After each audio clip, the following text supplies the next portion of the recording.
Bonjour à tous, rendez-vous ce dimanche sur l'hippodrome de Saint-Cloud pour une nouvelle émission Quintet Flash. Et c'est un Quintet Plus qui va se disputer dans le prix de l'élevage, c'est le fameux handicap réservé aux femelles.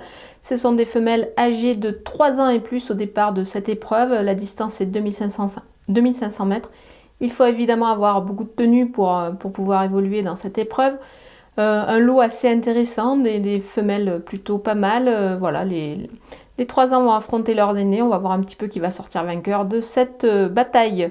Mais on voit tout ça avec mon analyse.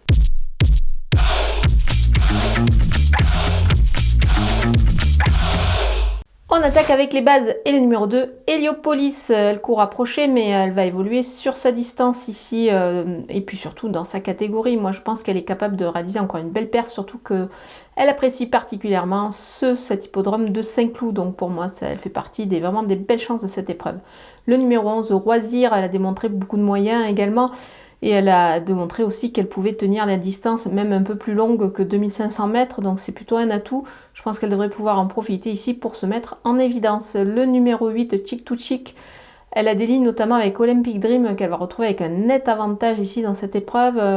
Moi c'est un élément que j'aime bien. C'est une jument qui devrait pouvoir réaliser une belle perf. Elle est toujours extra.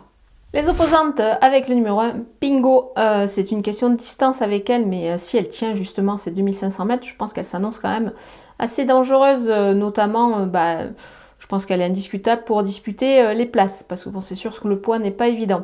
Le numéro 16, A, du coup, elle, dans le bas du tableau, c'est plutôt intéressant, elle est capable d'en profiter, surtout qu'elle est en forme.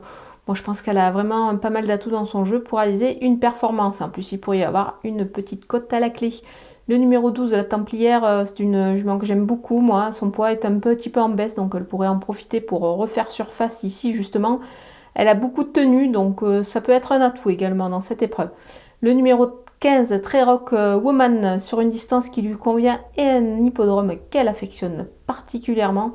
Je pense que ça fait pas mal d'atouts dans son jeu pour qu'elle puisse gravir un échelon après avoir évolué un ton en dessous dans un handicap un peu moins huppé. Voilà, moi je m'en méfie particulièrement. Mon coup de poker, c'est le numéro 3, Cassida. Elle a le profil vraiment pour se révéler dans cette épreuve face à ses aînés, cette pouliche de 3 ans. Moi, j'aime bien. D'entrée de jeu dans les quintets d'un handicap, elle est capable de réaliser vraiment une belle perf. La distance extra, elle a beaucoup de qualité. Donc voilà, je pense qu'on peut la retenir en grande confiance. Les outsiders avec le numéro 7, Queen Fairies. Il faut voir sous ce poids pour sa première dans un handicap. Mais attention, elle pourrait quand même se révéler. Elle a, je dirais, des lignes plutôt pas mal. Donc attention à elle à l'issue d'un bon parcours. Le numéro 5, Olympic Dream, alors évidemment avec la pénalisation au poids, ça se complique un petit peu pour elle, notamment pour la victoire. Maintenant, moi je la vois pourquoi pas glaner une petite place à l'arrivée, attention. Le numéro 9, Vaidana, elle est rallongée, vise certes un petit peu plus haut, mais attention, la forme est là, alors pourquoi pas.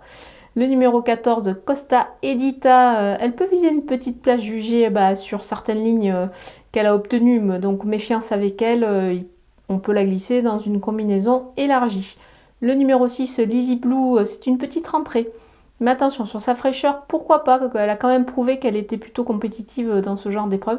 Donc on ne va pas l'écarter, bien au contraire. On va pouvoir la glisser un peu plus bas dans une combinaison. Le numéro 4, Tarajal, peut-être un petit peu barrée pour les premières places, mais je pense qu'elle demeure toutefois compétitive pour les places dans cette épreuve. Elle est tout à fait en mesure de pouvoir s'illustrer face aux seules femelles.